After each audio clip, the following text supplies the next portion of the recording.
हाँ बच्चों, कैसे हो सभी? पढ़ाई के अलावा सब ठीक? अब सुनो, कल हमने क्वेश्चन में एक एडजस्टमेंट बीच में छोड़ दिया था। तो कल हमने एक एडजस्टमेंट क्या कर दिया था, बीच में छोड़ दिया था। कौन सा? डिबेंचर वाला। आज उसको अलग से समझना मुझे, ठीक है? ये बी लिमिटेड है, इसको कौन एक्वायर कर रहा है? बैलेंस शीट दे रखी है बी लिमिटेड की। बैलेंस शीट क्या दे रखी है? उसका एक्सट्रैक्ट है। बी लिमिटेड को एक्वायर कौन कर रहा है? ए लिमिटेड। और उसमें क्या आ रहे हैं? 10% डिबेंचर्स। कितने के आ रहे हैं? 1 लाख। ये क्रेडिटर या लाइबिलिटी के जैसे ही है। तो सेकंड एंट्री जब हम करते हैं, ऑल या assets acquired debit to liabilities, तो लाइबिलिटीज में कौन आएगा? डिबेंचर होल्डर्स को भी तो मुझे देना पड़ेगा। अब समझो कि मैं कौन हूँ? A limited. तुम लोग कौन हो? B limited. मैं हूँ ए लिमिटेड और तुम लोग कौन हो? B limited. अब तुम्हारी कंपनी मैंने खरीद ली, तो तुम्हारी सारी एसेट्स किसकी होगी? मेरी होगी। तुम्हारी सारी लाइबिलिटीज भी किसकी होगी? तो तुम्हारे डिबेंचर होल्डर्स जो तुम्हारी लाइबिलिटी थे, तुमने किसको रुपए देने थे? अपने डिबेंचर होल्डर्स को। उनको किसको देना पड़ेगा? मुझे। अब वो उनके साथ मेरा एग्रीमेंट क्या हुआ है? ये देखो, 10% डिबेंचर्स ऑफ बी लिमिटेड। मैं हूँ ए लिमिटेड।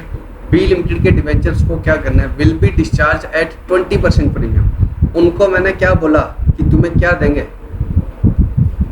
उतने ही देंगे या 20% एक्स्ट्रा देंगे? उनको मैंने क्या बोला कि मैं तुम्हें क्या दूंगा? 20% एक्स्ट्रा दूंगा। और दूंगा कैसे? कैश दूंगा? नहीं। उसको देने के लिए मैं तुम्हें क्या दूंगा? By issue of debentures of A limited. मैं अपने डिबेंचर दूंगा। कितने? At 20% discount. तो पहले तो ये बताओ, मैंने तुम्हें एग्री कितना किया देना? 1 लाख या 1,20,000? तो सेकंड एंट्री में मैं डिबेंचर किस वैल्यू पर लाऊंगा? सेकंड एंट्री में मैं क्या लाऊंगा? To debenture holders of B limited, वो भी मेरे हो गए।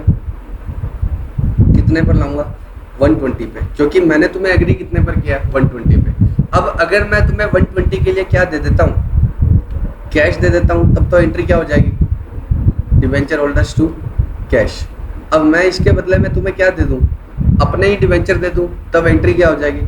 डिबेंचर होल्डर्स टू मेरे डिबेंचर आ जाएंगे जो भी रेट से, ठीक है? अब मैं दे तो अपने ही डिबेंचर रहा हूँ, लेकिन मैं अपने डिबेंचर किस पर दे रहा हूँ? 20% डिस्काउंट पे।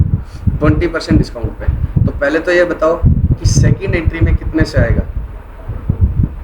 जितना हमने एग्री किया है। नहीं, सेकंड एंट्री में कितने से आएगा? 120 से। सेकंड एंट्री में तो कितने से आएगा? 120 से, जितना हमने एग्री किया है। अब डिस्चार्ज करने वाली एंट्री पे हमें किसी को भी कितने रुपए देने हो? 120। किसी भी क्रेडिटर्स को या डिबेंचर होल्डर्स को कितने रुपए देने हो? 120। और उसके लिए मैं अपने डिबेंचर्स डिस्काउंट पर इशू कर रहा हूँ, तो क्या होगा? Divide by 80। कितने डिबेंचर्स देने पड़ेंगे मुझे? 1500। देखो, अकाउंट्स हो ही नहीं सकते बिना मैथ्स अच्छे हुए। कितने डिबेंचर देने पड़ेंगे? 1500। इधर क्या आ जाएगा?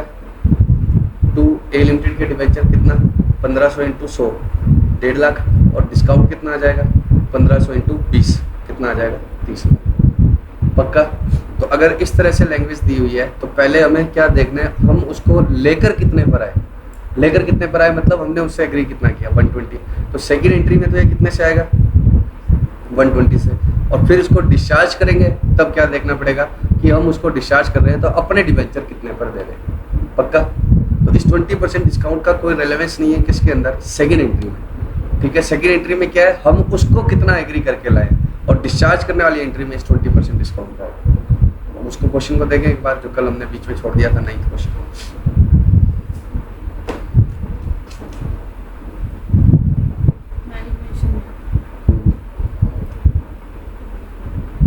देखो, डिबेंचर्स कितने के थे बैलेंस शीट में? देख के बताओ।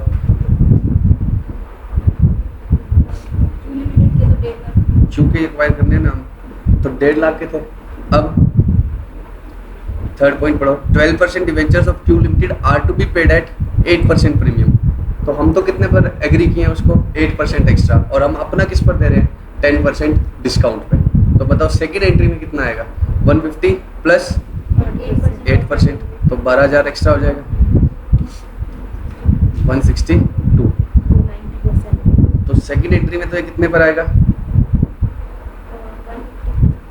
नहीं, 162 पर। अब डिस्चार्ज कैसे करेंगे? 162 अपने आप में कितने पर है? 90 पर है। तो कितने डिबेंचर देने पड़ेंगे मुझे? 1800। तो ये कितना आ गया? डिस्चार्ज करने वाली एंट्री डिबेंचर्स डिस्काउंट टू अपने नए वाले डिबेंचर। श्योर? बोलो, समझ गए ना? सेकंड एंट्री में कितने से लाने हैं? जितना हमने एग्री किया। और डिस्चार्ज करने वाली एंट्री में क्या होगा, हम अपना किस पर इशू कर रहे हैं इस पर डिपेंड करेगा। वैसे तो हम रिवीजन के लिए बना रहे हैं, लेकिन एक और मैं एग्जांपल ले लेता हूँ।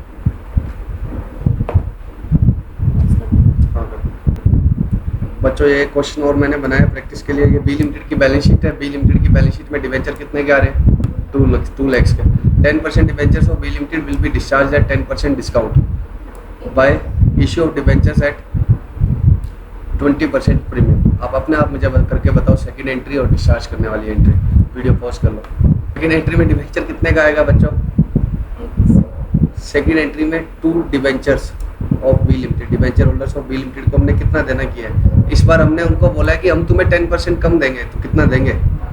180। अब 180 को डिस्चार्ज करने के लिए हमें कितने देने पड़ेंगे? अपना डिवेंचर तो हम किस पर इशू कर रहे हैं? प्रीमियम पर। तो कितने से डिवाइड करूंगा? 120 से। तो कितने डिवेंचर आ जाएंगे? 1500। 2 डिवेंचर्स ऑफ ए लिमिटेड कितना? 1500 इंटू 100 और 2 प्रीमियम कितने का आ जाएगा? 1500 इंटू। श्योर? ठीक है, अब हम क्वेश्चन स्टार्ट करते हैं आगे। कितनी एंट्री थी फटाफट से बताओ, 5 एंट्री बताओ मुझे। सबसे पहली entry business purchase to liquidator, किससे होगी? परचेज कंसिडरेशन के अमाउंट से। सेकंड क्या होगी? Assets to liabilities. असेट्स में बताओ कैश आएगी या नहीं? गुडविल आएगी या नहीं? नहीं, गुडविल आएगी तो किससे आएगी? बैलेंसिंग फिगर से। बाकी इंटेंजिबल्स आएगी या नहीं? फिक्टिशियस एसेट्स आएंगे या नहीं? लायबिलिटीज में रिजर्व्स आएंगे या नहीं?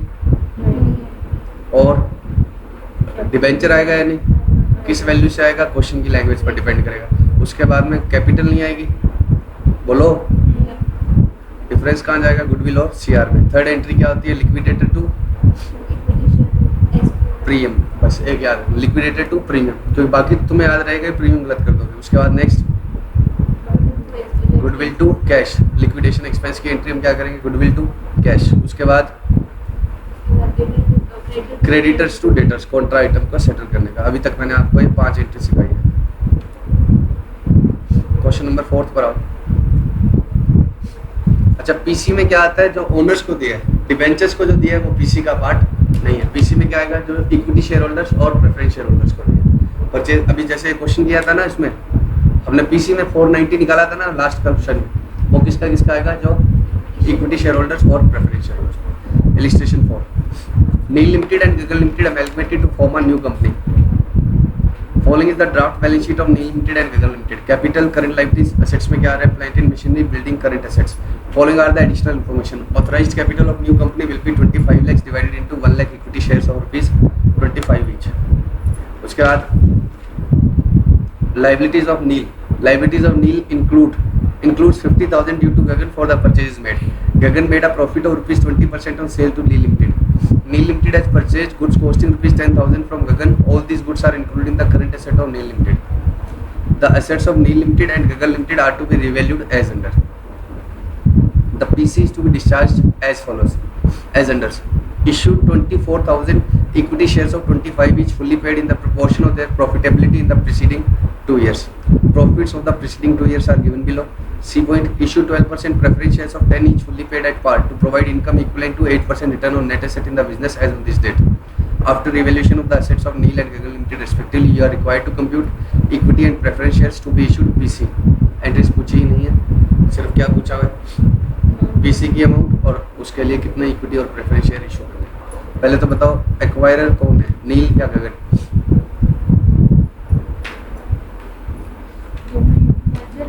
दोनों ही नहीं है। नील और गगन को कौन एक्वायर कर रहा है? New company. नील और गगन दोनों को कौन एक्वायर कर रहा है? Third company. तो नील भी नहीं है, गगन भी नहीं है। कौन है एक्वायरर? New company. ठीक है, उन्होंने एक नई कंपनी बनाई है, तो वो न्यू कंपनी किसको पीसी देगी? नील को भी और गगन को भी। वही कंपनी किसको पीसी देगी? नील को भी और गगन को भी। तो उस नई कंपनी की ऑथराइज कैपिटल इतनी है। इस पॉइंट का कोई यूज नहीं हो पाएगा। क्यों नहीं हो पाएगा? बैलेंस शीट पूछी होती ना, तब हमें क्या लिखना पड़ता है? Authorise capital. इसमें तो पूछा ही नहीं है बैलेंस शीट, इसमें सिर्फ क्या पूछा है? पीसी। ठीक, लाइबिलिटीज में एक दूसरे को देने हैं, क्रेडिटर टू डेटर, ये सब एंट्रीज तो बाद में काम आएगी। बाद पहले हमें सबसे पहले क्या निकालना है? PC. PC is to be discharge as under. कितने प्रेफरेंस इक्विटी शेयर दे रही है न्यू कंपनी? 24,000। साफ साफ ही बता दिया कि हम कितने शेयर दे रहे हैं, तो 24,000 इंटू 25 क्या होगा? पीसी। लेकिन नील और गगन के लिए अलग अलग कितना है? In the proportion of their profitability in the preceding 2 years। उनके पिछले 2 सालों की प्रॉफिटेबिलिटी के रेशो में देने। किस रेशो में देने? तो ये प्रॉफिटेबिलिटी का क्या निकाल रहे हो? रेशो, और उस रेशो में क्या बांट देना? 24,000 इक्विटी शेयर्स बांट देना। इसके अलावा कुछ प्रेफरेंस भी देने। पहले हम किसका देखते हैं? इक्विटी का। इसने क्या किया? Calculation of equity shares to be issued. पहले क्या निकाल लिया? टोटल प्रॉफिट्स का रेशो क्या आ गया? 475:525। रेशो क्या आ गया? 475:525। तो कितने शेयर थे? 24,000 शेयर देने थे, याद है ना? इसको मिलेंगे 11,400 और इसको मिलेंगे 12,600। श्योर? पक्का? ये अमाउंट आई है या नंबर ऑफ शेयर्स आए? Number of shares. अब सेकंड वाला थोड़ा ट्रिकी है। Issued 12% preference shares of 10 each fully paid at par. और क्या देना है? पीसी में प्रेफरेंस शेयर देने हैं at par to provide income equivalent to 8% return on net asset in the business after revaluation of assets of Neel limited and Gagan limited respectively. Preference share कितने देने हैं? ताकि नील को भी और गगन को भी, दोनों को भी अपनी नेट एसेट पर कितने रिटर्न आने लग जाए? 8%। इतनी इनकम उनको आती रहे। इस तरह से हमें क्या देने? Preference share. उनकी नेट एसेट का उनको कितना रिटर्न आता रहे? 8%। और नेट एसेट कौन सी लेनी होती है? After revaluation. तो पहले इनकी नेट एसेट निकालते हैं। प्लांट मशीनरी और बिल्डिंग और करंट एसेट्स किस किस की रिवैल्यूड फिगर दे रखी है? 4th point. तो प्लांट एंड मशीनरी और बिल्डिंग की तो कौन सी ले लेंगे? Revalued amount. और करंट एसेट्स और करंट लायबिलिटीज की क्या ले लेंगे? वही वैल्यूज। तो ये इसमें नेट एसेट, हाँ पहले हम नेट एसेट निकाल लें। क्या ले लिया हमने? Plant machinery building. ये तो किस पर ले लिया? करंट एसेट बुक वैल्यू पर ले ली, करंट लायबिलिटीज माइनस कर दी, ये क्या आ गई? Net asset. इसका कितना इनकम आना चाहिए उसको? 8%। तो रिक्वायर्ड रिटर्न कितनी है? 840 का 8%। गगन का आप अपने आप कर लेना, नील का मैंने कर दिया है।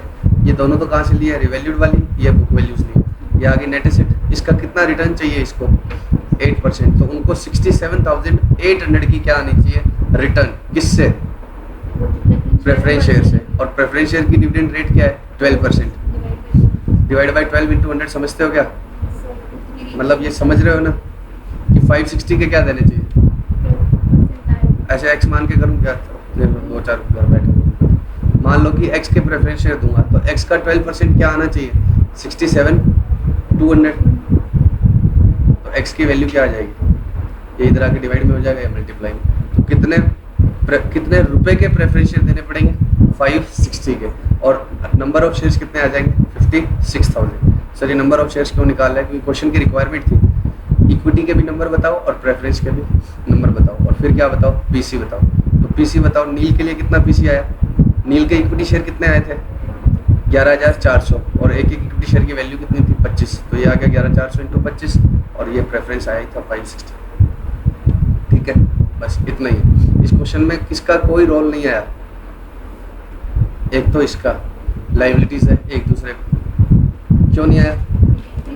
एंट्रीज पास करनी नहीं थी। एंट्रीज पास करनी होती तो क्या होता? Creditors to debtors. लेकिन नेट एसेट निकालते समय इसका कोई चेंज मत कर देना, वो तो बाद में होगी। ठीक है, अब बैलेंस शीट बनानी होगी तब हाँ। लेकिन पीसी निकालने में ये मत कर देना कि किसी के क्रेडिटर किसी के डेटर क्या करता हूँ कम। ठीक है, सिमिलरली इस लाइन का भी कोई रोल नहीं है। क्यों नहीं है? क्योंकि बैलेंस शीट पूछी होती तब मुझे ऑथराइज्ड कैपिटल लिखनी पड़ती। अरे अरे अरे तो मुझे ऑथराइज्ड कैपिटल लिखनी होती है। इसका भी कोई रोल नहीं है। ठीक है, और ये वाली लाइन मैंने अभी समझाई नहीं आपको। एक दूसरे को परचेज करा हुआ है 20% ऑन सेल। मैंने आपको टोटल 7 एंट्रीज बताई थी ना, उसमें से कितनी बताई अभी तक? 5। तो ये रिमेनिंग में है, लेकिन इसका भी कोई रोल नहीं है। ये तुम्हें बाद में समझ में आने लग जाएगा कि ये क्यों है। लेकिन एंट्रीज पूछता तो इसका क्या आता है रोल? पक्का?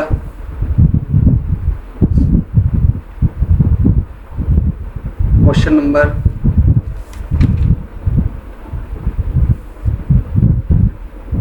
2 होमवर्क करोगे?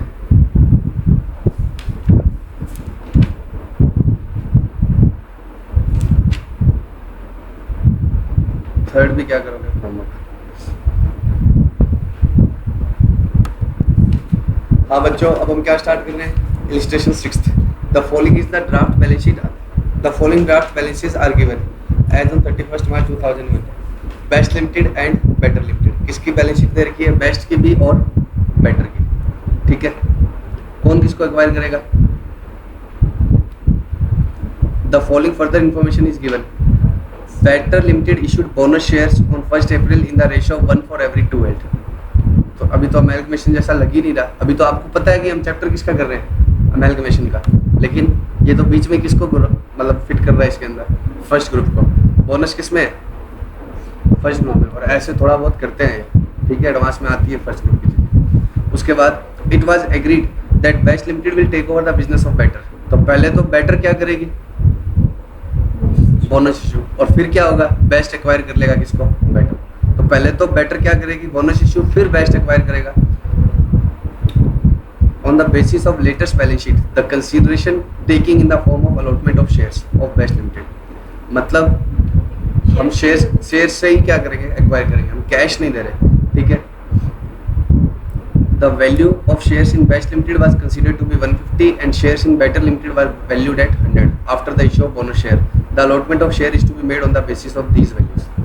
अब मुझे ये समझाना है आपको, ठीक है। एक बार मैं दूसरी शीट पर आ रहा हूँ, करेंगे हम यही क्वेश्चन, इसको समझाने में थोड़ा टाइम लगेगा।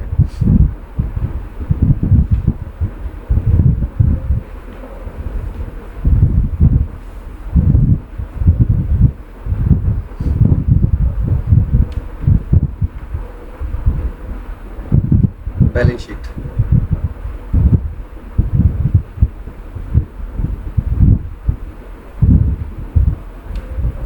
किसकी दे रखी है? बी लिमिटेड, मतलब एक्वायरी की।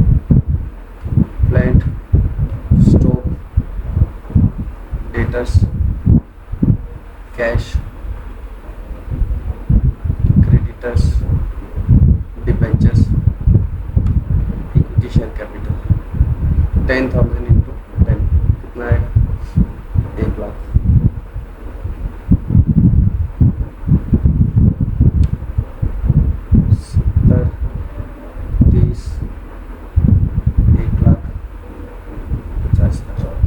अब आपको परचेज कंसीडरेशन कैसे कैसे वो दे सकता है?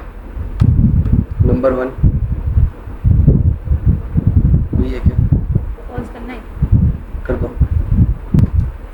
देखो बच्चों, अब मैं आपसे एक बार पीसी के किस तरह से वो आपको पीसी में कंफ्यूज करेगा, मैंने अलग अलग केस बना लिया। अब आप खुद अपने आप से हर क्वेश्चन में आइडेंटिफाई कर लेना, कभी कैसे देगा कभी कैसे। बैलेंस शीट किसकी है? B limited. बी लिमिटेड कौन है? एक्वायरी। इक्विटी शेयर कैपिटल है, इसमें 10,000 इंटू 100, बाकी एसेट लायबिलिटीज होती है। प्लांट है 70 का, उसकी मार्केट प्राइस कितनी है प्लांट की? 80,000। पीसी, ये सभी के सभी इंडिपेंडेंट केसेस है, फर्स्ट, सेकंड, थर्ड, फोर्थ, इनका आपस में कोई लेना देना नहीं। A limited will issue 5 equity shares of 10 each for every 4 held in B limited, और मार्केट प्राइस कितने का? 12। ये मैंने आपको सबसे पहले ही समझा दिया। ए लिमिटेड कितने शेयर देगी? For every 5। तो कितना आ गया? केस ए का आंसर, केस 1 का आंसर क्या आएगा? कितने शेयर थे ए लिमिटेड में? 10,000। इतने शेयर्स देगी, कितना आ गया है? 12,500। और कितने अमाउंट आएगी? 12,500 10 से मल्टीप्लाई करोगे 12 से, और 12 से मल्टीप्लाई करते ही तुम्हारे माइंड में क्या चल रहा है? Third entry. थर्ड एंट्री में क्या आएगा? Securities premium reserve. चल रहा है क्या? कुछ नहीं चल रहा। 12,500 इंटू 12 जो भी आएगा, ठीक है। सेकंड, ये तो बता ही दिया था, ठीक है। सेकंड को छोड़ो, थर्ड क्या है? Easiest form of PC. Third क्या है? Easiest form of PC. बताओ क्या आएगा? ए लिमिटेड विल इशू 5,000, साफ साफ ही दे दिया कि कितने शेयर देंगे? 5,000 shares of 10 each for PC. तो थर्ड का तो आंसर सीधे क्या आ जाएगा? 5,000 इंटू 10। साफ साफ ही बता दिया कितने शेयर है, ये वाला स्टेप करके ही बता दिया, ठीक है। ये अभी हमने किया था यानी नील गगन वाला क्वेश्चन था, वो यही तो था, उसमें साफ ही बता दिया था 24,000। वो तो एक्वायरी क्या थे? 2 थे, इसलिए उनको रेशो में बांटना था। बता तो उसने साफ साफ ही दिया था कि पीसी में हम इतने शेयर देंगे, पक्का। तो ये क्वेश्चन हमने कर लिया। 9th क्वेश्चन इस टाइप का था, ये नील गगन टाइप का था कि साफ साफ बता दिया कितने शेयर दे रहे, बट 2 में बांटने थे प्रॉफिट के रेशो, लेकिन बता तो दिया ही था इतने शेयर देंगे। सेकंड पर आओ, जब आपको वो क्या दे दे? वैल्यूज दे दे। क्या दे दे? शेयर की वैल्यू दे दे, तब पीसी कैसे निकालेगा? अब समझना ध्यान से। आप कौन हो? B limited. कितने शेयर होल्डर हो आप? मैं ए लिमिटेड हूँ, मैं तुम्हें एक्वायर कर रहा हूँ। कितने लोग हो तुम लोग? 10,000। नलायक, जरूरी है सबके पास एक एक ही है? नंबर ऑफ शेयर्स के बराबर ही होते हैं नंबर ऑफ शेयर होल्डर। चलो, लेकिन जितने भी तुम शेयर होल्डर हो सबके पास कितने शेयर है? 10,000। तो तुम लोग 10,000 नंबर ऑफ शेयर होल्डर नहीं हो, 10,000 क्या हो? नंबर ऑफ शेयर्स होल्ड कर रहे हो, ठीक है। तो 10,000 शेयर है आपके पास, जो भी एक्वायरी कंपनी है उन लोगों के पास कितने शेयर है? 10,000। अब तुम बताओ कि तुम बी लिमिटेड हो, तुम्हें क्या चाहिए बिकने के लिए? कितने पैसे में बिकोगे? 10,000 इंटू क्या मांगोगे? बोलो कितना मांगेंगे? 50 मांगोगे या 40 मांगोगे? आपके पास हाँ, एक एक्वायर कर लिया। आप हो बी। मेरी बात सुनो, छोड़ो शेयर को। मेरे पास ये कैमरा है, मेरे पास क्या है? ये कैमरा है, ये 15 रुपए का है। इसको बेचने के लिए क्या मांगूंगा मैं तुमसे? 15 मांगूंगा। अब ज्यादा कौन देगा? अच्छा चलो, ये बनी है, ठीक है। अब सुनो, तो 15 क्या है? ठीक है, अब सुनो। क्या चीज?